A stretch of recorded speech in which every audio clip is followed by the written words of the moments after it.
Ei, gente, tudo bom com vocês? Meu nome é Adalma, esse é o Gida Trinco. Sejam bem-vindas, sejam bem-vindos. Hoje eu vou gravar esse vídeo numa atmosfera horrível. Eu tô realmente sem nenhuma vontade de gravar isso aqui porque eu estou de luto.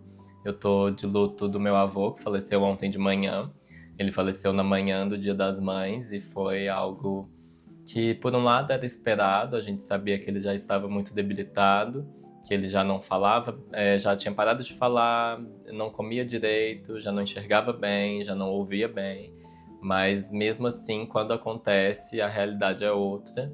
E nisso, ter sido no Dia das Mães foi impactante. Eu acordei com essa notícia, não consigo imaginar como foi para as minhas irmãs, para as minhas primas, para as minhas tias, minha mãe, todas as mães da família devem ter recebido a notícia num momento que era para celebrá-las, mas assim, enfim, muito complicado. Estou meio anestesiado, memórias vão voltando. Não era um avô que eu era tão próximo assim, para ser honesto. Ele morava em outra cidade, a gente não tinha muita convivência, ainda tô me acostumando com os tempos verbais, mas nisso eu tô realmente ainda muito, tô muito aéreo, tô muito avoado. Essa resenha aqui eu tô gravando para que vocês tenham esse vídeo, para que não deixe de ter só por causa de um acontecimento desse, mas a verdade é que eu não queria estar trabalhando agora. E ok, isso está acontecendo e vamos começar a resenha, mas tenho noção de que eu posso ficar muito confuso, eu não sei se eu vou conectar bem as coisas, eu tenho um roteiro, mas sei lá, não tô no clima, vocês entenderam. E além disso, que fique de certa forma essa homenagem ao meu avô. O livro não tem nada a ver com a trajetória dele, não tem nenhuma conexão que eu consiga fazer assim, mas que esteja simbolizado aqui essa homenagem, que ela esteja presente, que ele faça essa passagem em paz. Então, é isso. Obrigado e vamos começar a resenha.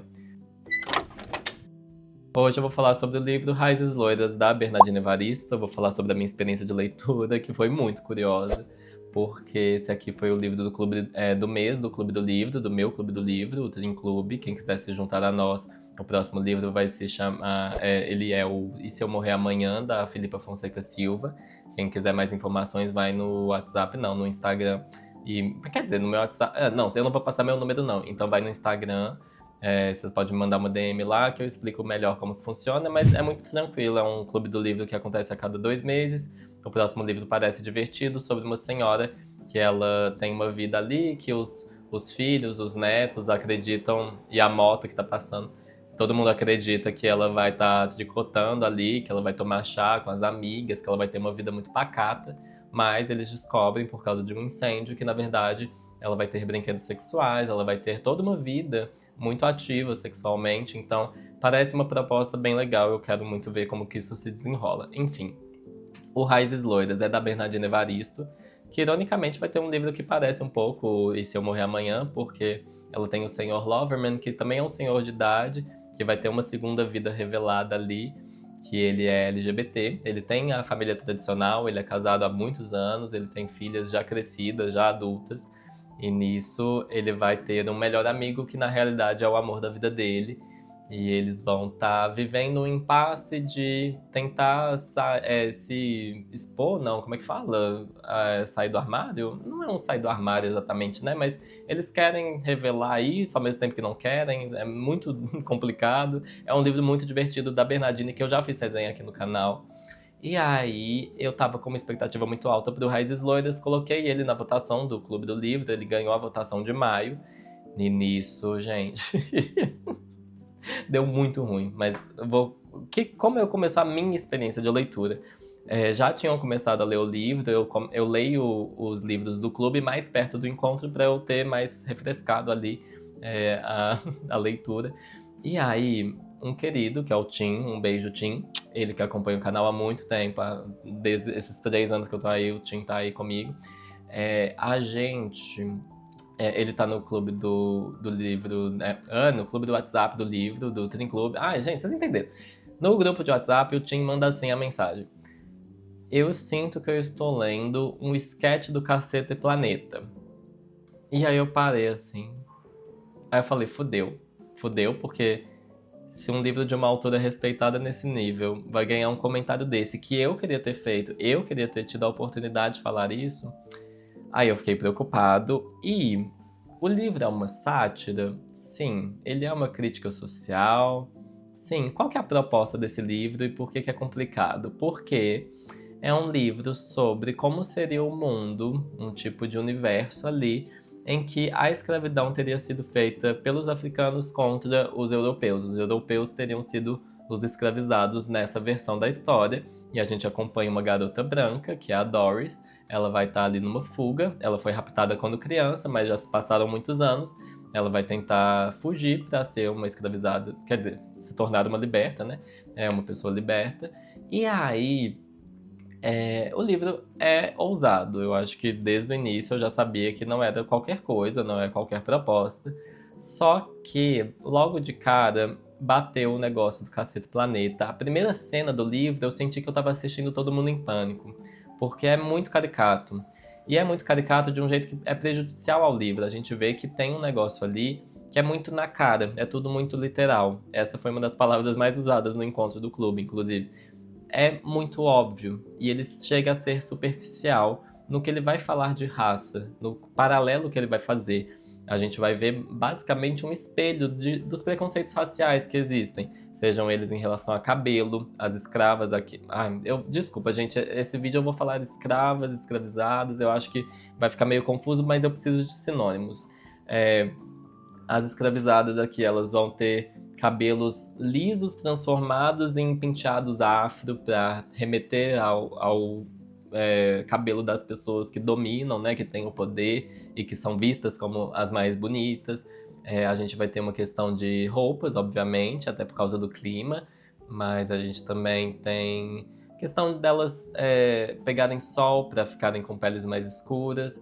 A gente vai ter, que mais? Todos os tipos de preconceitos raciais que a gente faz uma comparação mais direta, porque eu já falei da pele, já falei do cabelo, tem calçado também, tem várias coisinhas, em poligamia é uma questão. Todos esses paralelos, eles vão ser feitos. É lógico que eles seriam feitos, de alguma forma é esperado. Só que o livro já começa bombardeando a gente com todos esses paralelos. Parece que tudo vai acontecendo ao mesmo tempo e aí você fica assim, tá, eu não sei se isso é uma lacração. Pensar que o livro é de 2008 é interessante pra gente entender que o negócio era num outro ponto da discussão racial. A internet mal estava começando a falar sobre isso. Essa autora é do Reino Unido, ela é negra e é um detalhe importante. Mas a gente vê que é um discurso racial um pouco lacrador no sentido de ser muito direto e ser muito. Ai, nossa, a branca fala que não se sente bonita, ou todo mundo negro se sente especialmente bonita, mas fica muito artificial muito rápido. É muito superficial. E a gente vê que é tudo muito óbvio. Eu acho que esse talvez seja o maior problema, e isso foi muito bem pontuado pela Fernanda, que estava lá no clube também, que ela disse que um grande problema de propostas narrativas que vão tentar inverter lógicas sociais é acreditar que o inverter é basicamente fazer uma versão idêntica do que já existe. Ou seja, quando um livro vai fazer um matriarcado ao invés de um patriarcado, aquilo vai ser um matriarcado que é um patriarcado das mulheres, e não um matriarcado propriamente. Aqui, eu acho que o maior defeito do livro como um todo, e que joga a proposta meio que fora de uma vez. É difícil falar jogar fora, né? Parece que eu tô descartando o livro todo, mas algo que já desestabiliza a proposta logo de cara é que a gente tá vendo aqui uma versão da escravidão não feita pelos negros, mas é só uma versão negra da escravidão que a gente já conhece. Ou seja, a gente já tem todas as imagens muito bem construídas. O livro não vai para outros lugares, além de fazer um espelho do que já existe.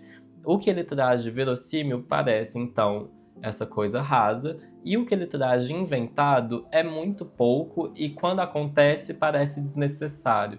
Por quê?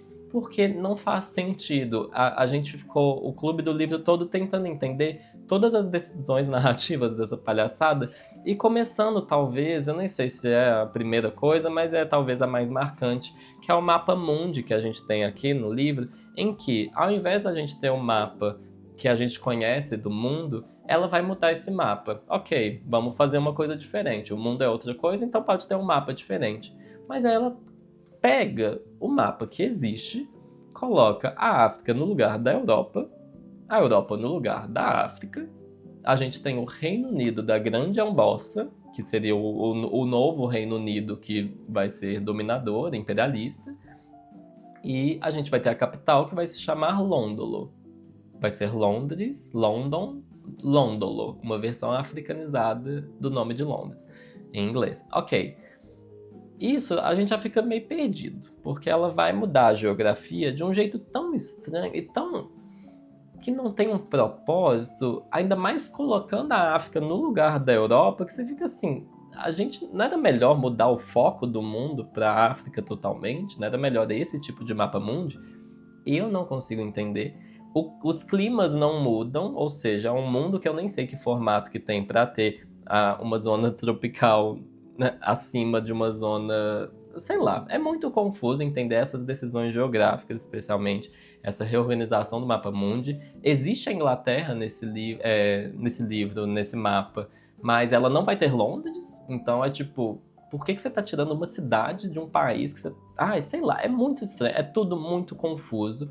Um livro que vai te irritando, porque você vê que o que ela propõe de inventivo não é algo que você realmente quer ver. Tipo, alguém fez...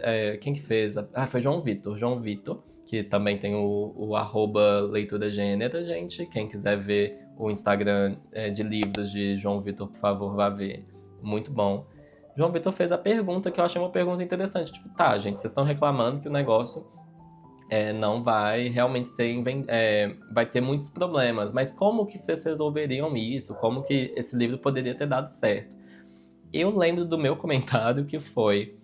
Quer dizer, a Fernanda, que ela comentou sobre os livros serem meio só versões do que já existe, combina com o meu comentário que foi: eu acho que a pesquisa foi muito fraca por só considerar um tipo de escravidão, um tipo de poder exercido ali sobre um povo, sobre um grupo. A gente tem vários tipos de dominação e de submissão ali forçada entre sociedades, né? Óbvio que a escravidão, o exemplo que a gente conhece, mais famoso, que mais matou e que mais foi violento, a gente sabe qual que é, e que é o exemplo aqui. Mas existem outros exemplos, e tentar misturar todos os tipos de submissão, tentar entender o que seria comum a todas as escravidões, entre aspas, seria algo muito interessante para ver o que é realmente inevitável, como que seria uma escravidão negra pensada muito mais para trás. Eu lembro da Ursula Le Guin falando que quando ela pensou o livro A Mão Esquerda da Escuridão, em que existe um planeta em que as pessoas elas não vão ter um gênero definido, é um gênero que vai fluindo de um jeito muito doido, que é até difícil de entender. Ela falou, nossa, eu tinha que pensar a história do planeta inteiro até aquele momento do livro. Ela tem que imaginar o negócio tendo uma história por si só. O que acontece aqui é que a gente não consegue entender quando que esse mundo veio, como que as coisas aconteceram, até porque o tempo dentro do livro é muito confuso. Ele é muito baseado no nosso tempo, na história que a gente conhece da humanidade, mas enquanto um continente, que é a Europa, está num período medieval, o continente africano está meio futurista. Ele tem coisas do passado, uma coisa da época colonial também, mas tem coisas atuais, coisas contemporâneas. E aí a gente fica tipo... do nada surge uma Barbie, do nada surge uma Coca-Cola. E aí você fica, mas não tava tendo gente sendo morta em praça pública na Europa? Não tava tendo gente sendo decapitada, gente bruxa queimando em fogueira? Esse livro tem as duas coisas. Ou seja, a questão temporal é muito confusa, porque uma interpretação que foi feita no Clube do Livro e que eu não consegui tirar da minha cabeça é que fica parecendo que para colocar a Europa num ponto em que ela teria sido realmente subjugada, a autora decidiu colocar a Europa medieval. E que aí os africanos teriam que estar lá na frente para conseguirem dominar a Europa. O que é muito horrível pensar assim no quesito africano, porque essa ideia faz parecer, inclusive, pensando o que aconteceu em África, que a África era muito subjugada também, que a África não tinha riquezas. Essa foi talvez a discussão mais interessante do Clube do Livro como um todo. Que a África é muito mais complexa e pegar os estereótipos da escravidão como foram usados aqui para fazer o paralelo, vai ser uma coisa que diminui a África, porque tem uma ideia de que eles estavam super desorganizados, de que eles não tinham impérios enormes, que eles não eram países ricos, ali povos ricos, né? Eu não sei se a definição de país, estado, nação encaixa muito bem, mas enfim, foi um livro que ele foi se esgotando de um jeito que a gente vê que a falta de pesquisa, ainda mais depois, eu já li Um Defeito de Cor, sabe? Eu sei o que é uma pesquisa profunda de escravidão. É impossível não comparar. Eu sei que não é para ser a mesma coisa, mas eu acho que fica muito ruim. Chega num ponto que a pesquisa, ou a falta de pesquisa, vira umas piadas de mau gosto. A nossa protagonista, ela vai ter na pele dela as iniciais dos donos dela, né, ao longo do livro. Ela vai ter duas iniciais, ela vai ter dois donos diferentes ao longo da vida dela. No que eles marcam ela a ferro, uma das siglas é PIG, ou seja, Pig, e a outra vai ser KKK. E aí eu fiquei tipo, Mona, é sério que você colocou essas duas siglas? Porque pig, pra quem não sabe, é porco em inglês, mas também é a forma que as pessoas negras chamam os policiais. Eles chamam os policiais de pig. Isso nos Estados Unidos, pelo menos, eu não sei o quanto isso é globalizado ou não. Ou seja, uma palavra que tem uma conotação racial muito forte. E kkk, sabe? Colocar uma pessoa branca num livro com um kkk marcado, sendo que ela tá sofrendo escravidão. Eu li isso e fiquei tipo. Amiga, por que tinha que ser tão direto? Tinha que ser tão assim, e com essa coisa que beira o mau gosto? Ah, eu achei de muito mau gosto. Mas, talvez, apesar de tudo que eu já falei, o livro tem uma história. A gente acompanha essa personagem.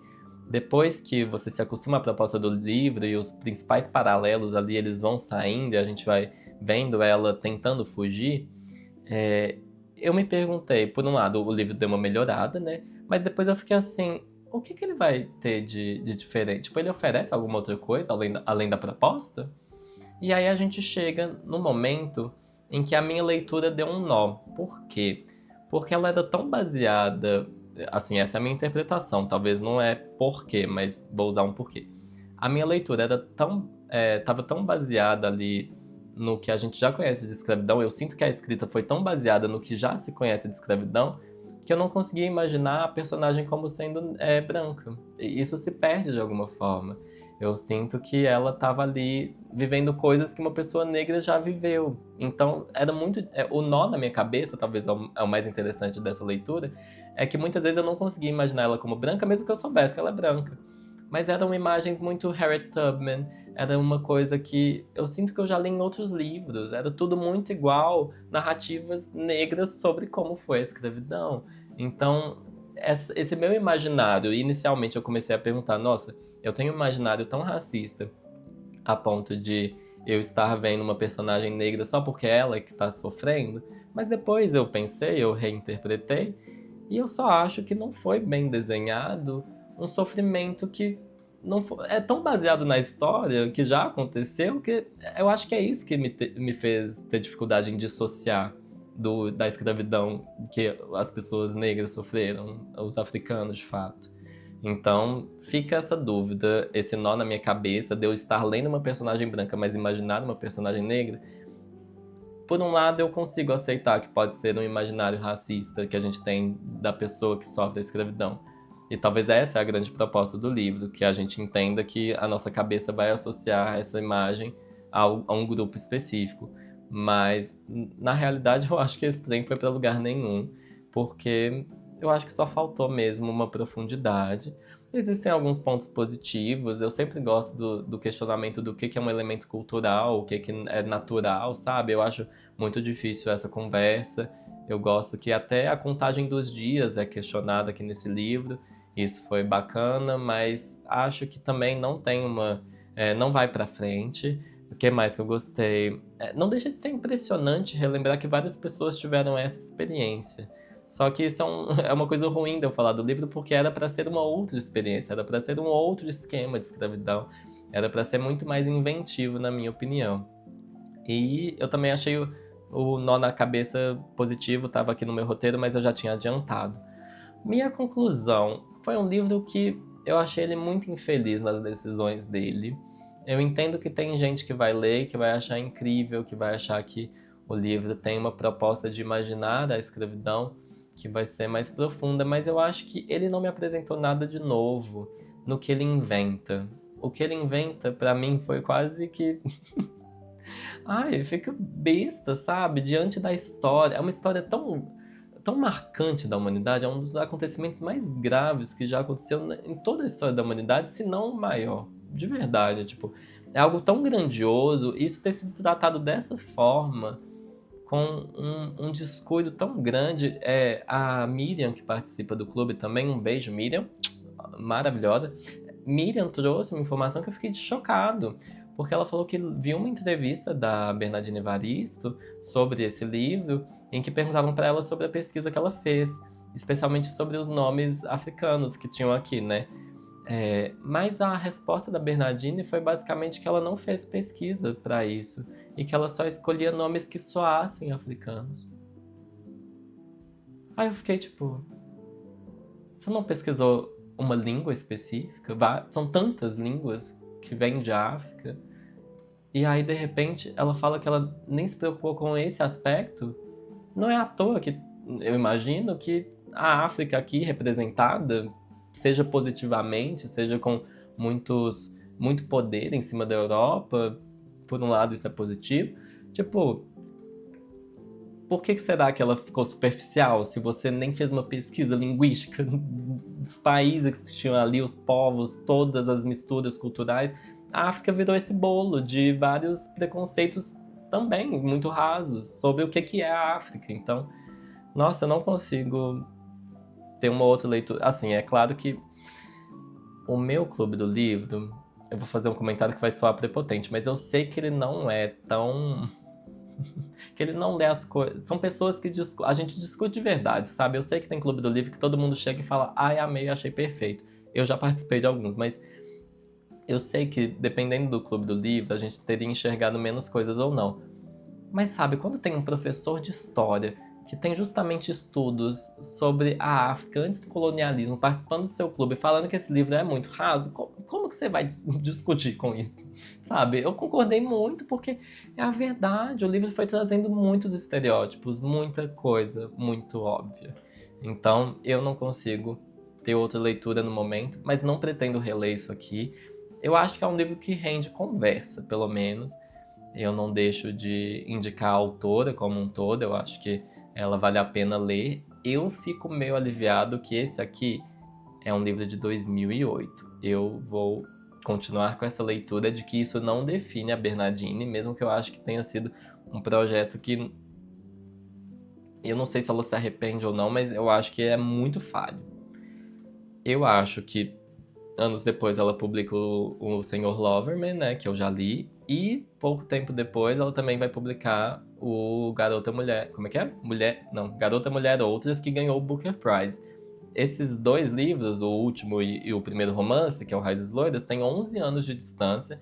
Eu acho que ela já deve ter aprendido muita coisa. Eu ainda tenho vontade de ler o Garota Mulher Outras, mas foi uma experiência realmente muito desagradável de ler isso aqui, porque quando tava ruim, tava muito estranho, tipo, tava muito confuso. Aí quando deixa de ficar confuso, eu achei que não tinha substância. É basicamente essa a minha opinião. Enfim, falei mais do que eu queria. Eu já nem queria gravar esse vídeo no dia de hoje, eu queria ter gravado antes. Ou arrependimento não ter gravado no sábado, que eu podia ter gravado. Mas eu achei que eu ia estar mais tranquilo hoje. A vida aconteceu, enfim. Essa foi a resenha, essa foi a minha experiência de leitura. Participem do meu clube do livro, me sigam no Instagram, @gidatrincular, e no TikTok também. Você pode se tornar membro do canal, você vai poder acompanhar coisas da viagem do Japão tem vlog exclusivo, você pode estar no meu Close Friends também. Acompanhe a minha viagem como um todo, eu vou estar gravando muitas coisas. Eu não lembro agora que dia que vai sair este vídeo aqui, mas eu acho que vai estar no meio desse redemoinho. O que mais? Ai, Jesus. Aqui o vídeo, né? Curte o vídeo, se inscreve no canal, comenta qualquer coisa, pode xingar, pode elogiar. Enfim, esse foi o vídeo de hoje. Perdão, gente, não foi do jeito que eu queria, mas acho que eu consegui passar uma ideia, pelo menos, do que foi ler o Raízes Loiras. Um abraço e um beijo pra vocês e até o próximo vídeo.